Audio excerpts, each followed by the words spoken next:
Hi friends, ഇന്ന് നമ്മൾ കാണാൻ പോകുന്നത് 2022 ടൊവിനോ തോമസ് നായകനായെത്തിയ വാശി എന്ന മൂവിയുടെ കഥയാണ്. സിനിമയുടെ ഓപ്പണിംഗ് സീനിൽ ഈ കഥയിലെ ഹീറോ എബിനെ കാണിക്കും. എബിൻ ഡിസ്ട്രിക്ട് കോർട്ടിൽ വക്കീലാണ്.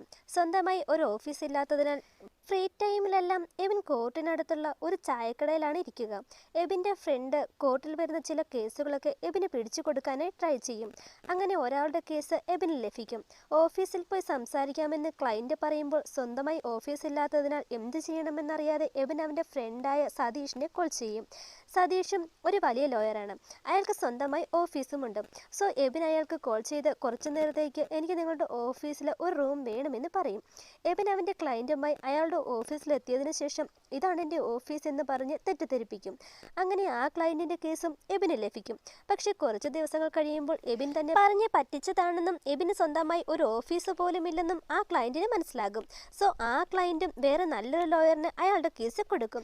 ക്യാൻറ്റീനിലിരിക്കുന്ന എബിനോട് നീയും നല്ലൊരു ഓഫീസ് സെറ്റാക്കാൻ സതീഷ് പറയും.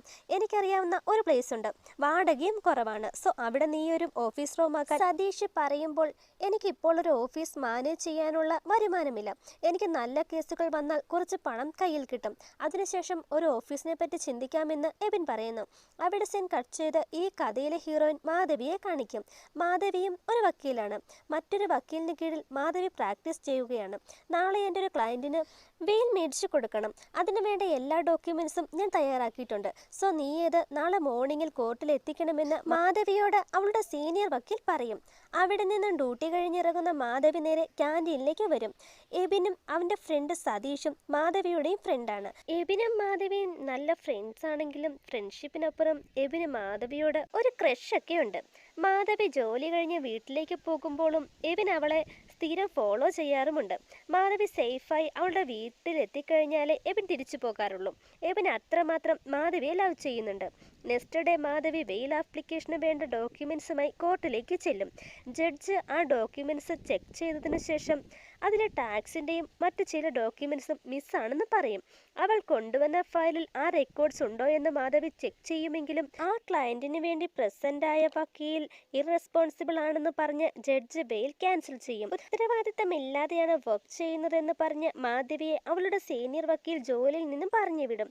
വളരെ വിഷമത്തോടെ ക്യാൻറ്റീനിൽ വരുന്ന മാധവി എബിനെ അവിടെ മീറ്റ് ചെയ്യും. സതീഷിനോടും എബിനോടും നടന്ന കാര്യങ്ങളൊക്കെ മാധവി പറയുന്നു. ഇത് കേട്ട് സതീഷ് എനിക്കറിയാവുന്ന ഒരു സ്ഥലമുണ്ട്, വാടകയും കുറവാണ്, നീ അവിടെ ഒരു ഓഫീസ് തുടങ്ങി സ്വന്തമായി കേസെടുത്ത് വാദിക്കാൻ പറയും. ഞാൻ എബിനോട് ആ റൂം റെന്റിനെടുക്കാൻ നേരത്തെ പറഞ്ഞെങ്കിലും അവനിപ്പോൾ ഓഫീസ് തുടങ്ങാൻ ഇൻട്രസ്റ്റ് ഇല്ല.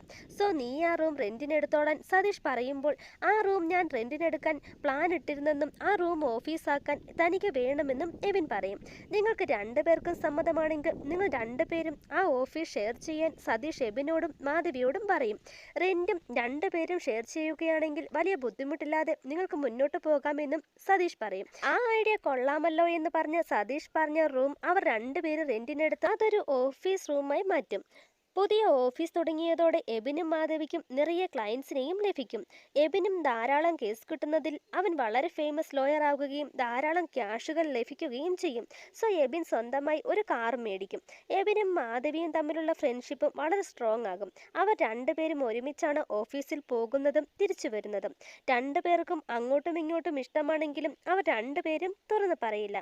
ഒരിടെ വളരെ ഫ്രണ്ട്ലിയായി എബിൻ മാധവിയോട് സംസാരിച്ചു കൊണ്ടിരിക്കുന്നതിനിടയിൽ എനിക്ക് വീട്ടിൽ പെണ്ണ് നോക്കിക്കൊണ്ടിരിക്കുകയാണെന്ന് എബിൻ മാധവിയോട് പറയും. മാധവിയുടെ മനസ്സറിയാനാണ് എബിൻ അങ്ങനെ പറയുന്നതെങ്കിലും മാധവി സന്തോഷത്തോടെ കൺഗ്രാറ്റുലേഷൻസ് എന്ന് പറഞ്ഞുകൊണ്ട് എൻ്റെയും കല്യാണം ഉറപ്പിക്കാറായി എന്ന് പറഞ്ഞ് ഒരു ചെറുക്കൻ്റെ ഫോട്ടോയും അവൾ അവനെ കാണിക്കും. ഇത് കണ്ട് എബിൻ വളരെ ഷോക്ക്ഡാകും. വേറെ വഴിയില്ലാതെ എനിക്ക് നിന്നെ ഇഷ്ടമാണെന്ന് എബിൻ മാധവിയോട് പറയുമ്പോൾ എനിക്കും നിന്നെ ഇഷ്ടമാണെന്ന് മാധവിയും എബിനോട് പറയും. പിന്നെ നീ എന്തിനാണ് നിന്റെ കല്യാണം ഉറപ്പിച്ചതെന്ന് പറഞ്ഞതെന്ന് എബിൻ ചോദിക്കുമ്പോൾ നീ എന്തിനാണ് നിന്റെ വീട്ടിൽ പെണ്ണ് നോക്കുന്നുണ്ടെന്ന് പറഞ്ഞ് എന്നെ പറ്റിച്ചതെന്ന് മാധവി തിരിച്ചും ചോദിക്കും. ഇത് കേട്ട് രണ്ടുപേരും ചിരിച്ചുകൊണ്ട് രണ്ടുപേരും ഇഷ്ടം അങ്ങോട്ടും ഇങ്ങോട്ടും തുറന്നു പറയും. എബിന്റെ ചേട്ടൻ ഒരു പാർട്ടി നേതാവായതുകൊണ്ട് എബിനെ ഒരു പബ്ലിക് പ്രോസിക്യൂട്ടറായി അപ്പോയിന്റ് ചെയ്യിപ്പിക്കും. നല്ലൊരു ജോബ് പൊസിഷൻ കിട്ടിയതിൽ വളരെ ഹാപ്പിയാകുന്ന എബിൻ ഈ കാര്യം മാധവിയോടും പറയും. ഈ സന്തോഷ വാർത്ത കേട്ട് അവളും വളരെ ഹാപ്പിയാകുമെങ്കിലും ഇനി ഈ ഓഫീസ് റൂമിലേക്ക് എബിൻ വരില്ലല്ലോ എന്നോർത്ത് അവൾ ഫീൽ ചെയ്യുകയും ചെയ്യും. എബിനെ കോർട്ടിനുള്ളിൽ തന്നെ ഓഫീസും അസിസ്റ്റന്റായി ഒരു പോലീസുകാരനെയും അപ്പോയിന്റ് ചെയ്യും. സാധാരണ ഒരു വക്കീലായിരുന്ന എബിൻ ഇപ്പോൾ ഒരു പബ്ലിക് പ്രോസിക്യൂട്ടറായി മാറി. നല്ലൊരു ജോലിയായി. ഇനി ഒരു നല്ലൊരു കല്യാണവും നടത്തി കൊടുക്കണമെന്ന് എബിന്റെ അച്ഛനും അമ്മയും തീരുമാനിക്കും. എബിനോട് കല്യാണക്കാര്യത്തെക്കുറിച്ച് അച്ഛനും അമ്മയും സംസാരിക്കാൻ ശ്രമിക്കുമ്പോൾ ഞാൻ മാധവിയെ ലവ് ചെയ്യുന്നു, എനിക്ക് അവളെ കല്യാണം കഴിക്കാൻ ആഗ്രഹമുണ്ടെന്നും എബിൻ പേരൻസിനോട് പറയും. ഇത് കേട്ട് അവർ ഷോക്ക്ഡ് ആകും. കാരണം എബിനും മാധവിയും രണ്ട് മതത്തിൽപ്പെട്ടവരാണ്. പക്ഷേ മകന്റെ സന്തോഷത്തിനു വേണ്ടി എബിന്റെ അച്ഛനും അമ്മയും കല്യാണത്തിന് സമ്മതിക്കുന്നു. നെക്സ്റ്റ് ഡേ കോർട്ടിലെത്തുന്ന എബിന് പുതിയൊരു കേസ് ലഭിക്കും. ആ കേസിന്റെ ഡീറ്റെയിൽസ് എബിൻ ചെക്ക് ചെയ്തുകൊണ്ടിരിക്കുമ്പോഴാണ് മാധവി അവന് കോൾ ചെയ്യുക. പക്ഷേ എബിൻ തിരക്കായതിനാൽ തന്നെ എബിൻ കോൾ അറ്റൻഡ് ചെയ്യില്ല. ആ കേസുമായി ബന്ധപ്പെട്ട് എബിൻ കോർട്ടിലെത്തുമ്പോൾ അവിടെ മാധവിയുമുണ്ട്. മാധവി എബിനോട് സംസാരിക്കാൻ ട്രൈ ചെയ്യുമെങ്കിലും തിരക്കുകൾ മൂലം എബിൻ മാധവിയെ ശ്രദ്ധിക്കില്ല. ആ കേസിലെ അക്യൂസ്ഡ് ഗൗതമിനെ കോർട്ടിലേക്ക് വിളിക്കും. ഒരു പെൺകുട്ടിയെ കല്യാണം കഴിക്കാമെന്ന് പറഞ്ഞ് അവളെ ചീറ്റ് ചെയ്തതാണ് ഗൗതമിന് എതിരായ കേസ്. ആ പെൺകുട്ടി ഗൗതമിന് എതിരെ റേപ്പ് കേസ് കൊടുത്തിട്ടുണ്ട്. ആ പെൺകുട്ടിയുടെ വക്കീലായിട്ടാണ് എബിൻ വരിക. പക്ഷേ ഈ കേസിൽ ഗൗതമിന്റെ വക്കീലായി അവർ കണ്ടുപിടിച്ചത് മാധവിയാണ്. ഇത് കോർട്ടിൽ വെച്ച് മനസ്സിലാക്കുന്ന എബിൻ വളരെ ഷോക്ക്ഡ് ആകും. ഗൗതമിന്റെ പേരിൽ ഫേക്കായ കേസാണ് ആ പെൺകുട്ടി കൊടുത്തിരിക്കുന്നത്. സോ അവനെ വെറുതെ വിടണമെന്ന് ഗൗതമിന്റെ ഭാഗത്തു നിന്നുകൊണ്ട് മാധവി ജഡ്ജിനോട് പറയുന്നു. ഇത് കേട്ടയുടനെ എനിക്ക് ഈ കേസ് ഡീറ്റെയിൽസ് കയ്യിൽ കിട്ടിയിട്ട് വെറും 15 മിനിറ്റ് മാത്രമേ ആയിട്ടുള്ളൂ. പോലീസിന്റെ കറക്റ്റ് റിപ്പോർട്ട് പോലും എൻ്റെ കയ്യിൽ ലഭിച്ചിട്ടില്ല. സോ എനിക്ക് ഈ കേസിനെ കുറിച്ച് കൂടുതൽ പഠിക്കാൻ 2 ദിവസം കൂടി വേണമെന്ന് എബിൻ കോർട്ടിൽ പറയുമ്പോൾ ജഡ്ജും അത് എഗ്രി ചെയ്ത് ആ കേസ് 2 ദിവസത്തേക്ക് നീട്ടിവെക്കും. ആ 2 ഡേ ഗൗതം ജയിലിൽ തന്നെ കിടക്കുകയും വേണം. ഗൗതമിന്റെ ഫാമിലിയും മാധവിയുടെ ഫാമിലിയും ഫാമിലി ഫ്രണ്ട്സ് ആണ്. സോ ആ വകയിലാണ് ഈ കേസ് മാധവിയുടെ കയ്യിലെത്തുന്നത്. ഗൗതമിന്റെ പേരൻസ് മാധവിയെ മീറ്റ് ചെയ്ത് ഗൗതം നല്ലൊരു പയ്യനാണെന്നും അവൻ ഒരിക്കലും ഒരു പെണ്ണിനെയും ചീറ്റ് ചെയ്യില്ലെന്നും മാധവിയോട് പറയും.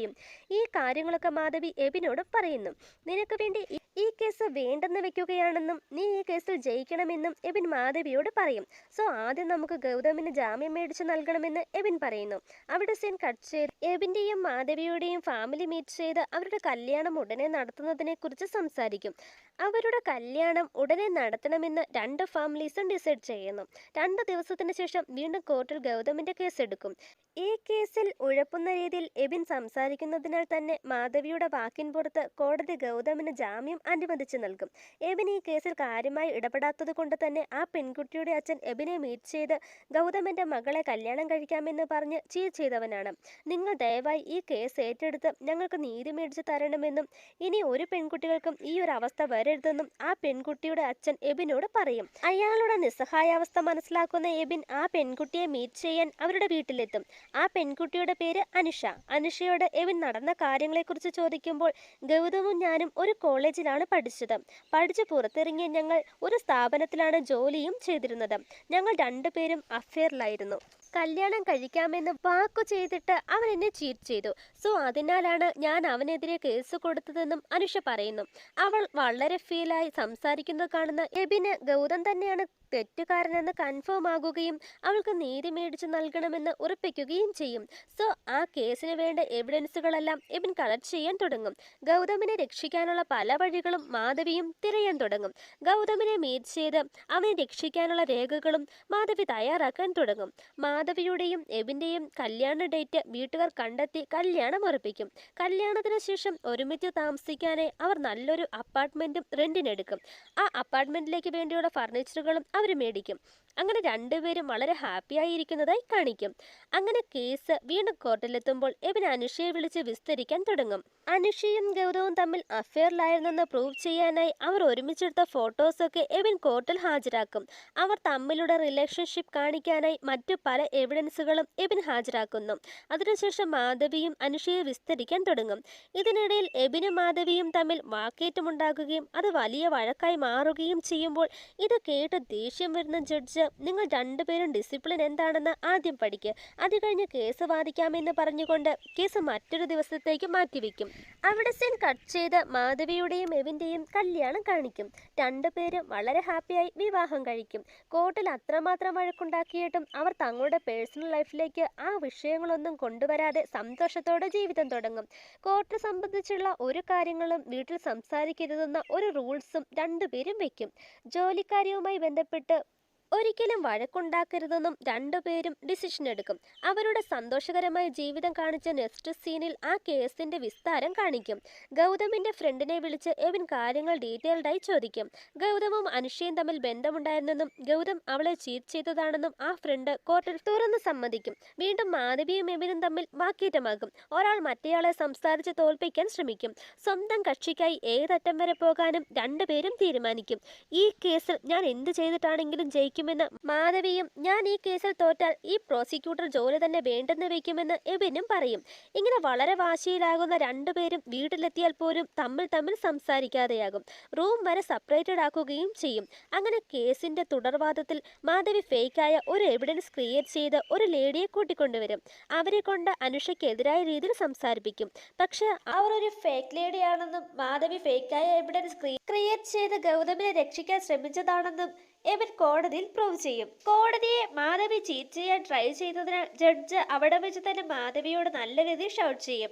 അത്രയും ആളുകളുടെ മുന്നിൽ വെച്ച് ചീത്ത കേൾക്കേണ്ടി വന്നതിൽ മാധവിക്ക് വളരെ അപമാനമായി തോന്നും. സോ എബിനോടുള്ള മാധവിയുടെ ദേഷ്യം അധികമാകും. എബിന്റെ ഒപ്പം കാറിൽ കയറാതെ അവളുടെ സ്കൂട്ടറിൽ തിരിച്ചു പോകും. രണ്ടുപേരും കൂട്ടിമുട്ടിയാൽ പോലും മിണ്ടാത്ത അവസ്ഥയാകും. കേസിന്റെ ലാസ്റ്റ് വിസ്താരത്തിന് ഗൗതമിന് വേണ്ടി മാധവിയും അനുഷയ്ക്ക് വേണ്ടി എബിനും സ്ട്രോങ് ആയി വാദിക്കും. വാദം കേട്ടതിനു ശേഷം വിധി അടുത്ത ദിവസം പറയുമെന്ന് പറഞ്ഞ് കേസ് വിസ്താരം ജഡ്ജ് അവസാനിപ്പിക്കും. ഗൗതമിന്റെ സിസ്റ്റർ മാധവിയെ മീറ്റ് ചെയ്ത്, ഞങ്ങൾക്ക് വേണ്ടി നീ ഇനിയും എബിനുമായി വഴക്കുണ്ടാക്കരുതെന്നും നന്നായി ജീവിക്കണമെന്നും പറയും. അവിടെ സീൻ കട്ട് ചെയ്ത് എബിൻ അനുഷയെ മീറ്റ് ചെയ്ത്, നീ ഇത്രയും നാൾ ഗൗതമിനെ ലവ് ചെയ്തിട്ടും ഇപ്പോൾ എന്തിനാണ് അവനെതിരെ ഇങ്ങനെ ഒരു കേസ് കൊടുത്തത്? നിങ്ങൾക്കിടയിലെ പ്രശ്നങ്ങൾ നിങ്ങൾക്ക് തന്നെ പറഞ്ഞ് സോൾവ് ചെയ്യാവുന്നതല്ല ഉണ്ടായിരുന്നുള്ളെന്നും എബിൻ ചോദിക്കുമ്പോൾ, ഞാൻ എത്ര പറഞ്ഞിട്ടും അവരുടെ കല്യാണം കഴിക്കാൻ തയ്യാറല്ല സ്ട്രിക്റ്റായി പറഞ്ഞു. പിന്നെ ഞാൻ എന്ത് ചെയ്യാനാണ്? ഞാൻ അവനെ അത്രമാത്രം സ്നേഹിച്ചതാണ്. പക്ഷെ അവൻ എന്നെ ചീറ്റ് ചെയ്തു. അത് മാത്രമല്ല, ഞാൻ കാരണം എൻ്റെ അച്ഛനും പലയിടത്തും തല കുനിക്കേണ്ടതായി വന്നു. അവനെതിരെ കേസായി അവൻ ജയിലിൽ പോയാൽ എൻ്റെ അച്ഛൻ സന്തോഷിക്കും. സോ അതിനാലാണ് ഞാൻ അവനെതിരെ കേസ് കൊടുത്തത്. അല്ലാതെ അവനെ ജയിലിൽ അയക്കാൻ എനിക്ക് താല്പര്യമുണ്ടായിരുന്നിട്ടല്ലെന്ന് പറഞ്ഞ് അവൾ കരയാൻ തുടങ്ങും. എബിൻ അവളെ ആശ്വസിപ്പിച്ചതിന് ശേഷം അവിടെ നിന്ന് പോകും. രാത്രി ഡ്യൂട്ടി കഴിഞ്ഞ് ഓഫീസിൽ നിന്നിറങ്ങുന്ന മാധവിയെ ബൈക്കിൽ എബിൻ ഫോളോ ചെയ്യും. വീട്ടിൽ വന്ന മാധവിയോട് എബിൻ പിണക്കങ്ങളൊക്കെ മറന്ന് സംസാരിക്കും. രണ്ടുപേരും വീണ്ടും ക്ലോസ് ആകും. രണ്ടുപേരുടെയും തെറ്റുകൾ അവർ മനസ്സിലാക്കി പിണക്കങ്ങളൊക്കെ മാറ്റും. കേസിന്റെ വിധി വരുന്നതിനായി മാധവിയും എബിനും വെയിറ്റ് ചെയ്യും. ഗൗതമിന് 10 വർഷം തടവും 50,000 രൂപ ഫൈനും കോടതി വിധിക്കും.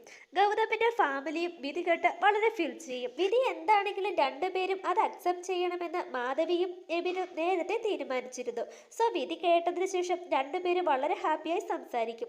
എനിക്കിനിയും നിന്നിൽ നിന്ന് കുറച്ചധികം പഠിക്കാനുണ്ടെന്ന് മാധവി വളരെ ഹാപ്പിയായി എബിനോട് പറയുന്നു.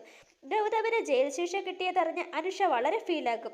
ജയിലിൽ വളരെ സാഡായിരിക്കുന്ന ഗൗതമിനെ കാണിച്ച് നെക്സ്റ്റ് സീനിൽ ഈ കേസിന്റെ ജഡ്ജിന്റെ ഫാമിലിയെ കാണിക്കും. അയാളുടെ ഫാമിലി ഫോട്ടോ കാണിച്ച് ഈ മൂവിയും അവസാനിക്കും. വീണ്ടും മറ്റൊരു കഥയുമായി കാണാം. അതുവരെ ടാറ്റാ.